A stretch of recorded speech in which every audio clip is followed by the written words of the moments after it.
C'est la fin de mon mois sur Meta et je viens de sortir le bilan complet juste avant les soldes que je vais te partager parce que là-dedans, il y a des choses que j'essaie de t'expliquer depuis des semaines et je vais te faire le résumé en un seul tableau. Donc là, on a 2576 euros dépensés sur le mois pour 71 000 euros générés, mais oublie le ratio de secondes, c'est pas le plus important. Ce qui est important, c'est comment ce tableau est construit et ce que tu peux en apprendre. Et fais pas attention aux Death Note. La plupart des gens, quand ils voient un bilan comme ça, ils regardent une seule colonne et c'est le ROA. Et ils se disent, ok, ROA moyen de 28, c'est bien, point, et ils ferment. Moi, je regarde jamais le ROA en premier, comme je te l'ai toujours expliqué. Je commence toujours par la colonne du milieu, donc le coût par ajout au panier et les check-out initiés. Parce que c'est ça qui me dit ce qui va se passer le mois prochain. Le ROA, il va me dire juste ce qui est déjà arrivé. C'est le rétroviseur.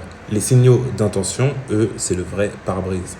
Et regarde le truc de fou de ce mois, la valeur ajoutée au panier, elle est de 500 000 euros avec les check-out initiés à 309 000 et les revenus directs de 71 000.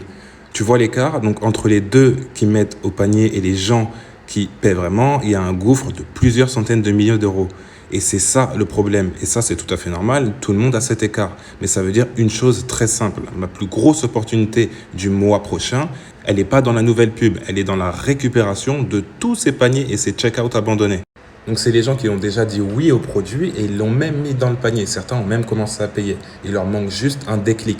Et c'est là qu'est l'argent le plus facile à aller chercher. Et ça tombe bien, devinez quoi? Demain, c'est les soldes. Donc, on va attaquer en force. Et il y a une ligne dans ce bilan que je veux que tu regardes, celle avec un coût par ajout au panier de 12,57 € quand toutes les autres sont entre 1 € et 3 €. Cette ligne, concrètement, elle est malade. Elle coûte 4 fois plus cher pour emmener dans un panier. Sur un bilan de mois, c'est elle qui plombe ma moyenne. Et le mois prochain, première chose que je fais, soit je comprends pourquoi elle déraille, soit je la répare, ou soit je la coupe tout simplement. Mais je la laisse pas continuer à brûler du budget tranquillement, caché au milieu des bonnes. Lire un bilan, c'est pas juste regarder le total, c'est regarder la ligne malade au milieu des scènes. Donc si tu retiens une seule chose de cette vidéo, quand tu fais ton bilan du mois, lis-le dans le bon ordre. Tu commences pas par le ROA, tu commences par où va l'argent et par les signaux d'intention.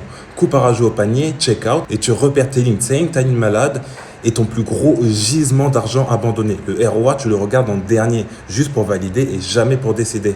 Et je fais ce genre de décortiquage chaque semaine sur cette chaîne. Pas juste des screenshots, la vraie lecture derrière. Donc abonne-toi si tu veux apprendre à lire tes comptes comme un vrai pro et pas comme un mec qui regarde juste le ROA. On en a fini avec ça.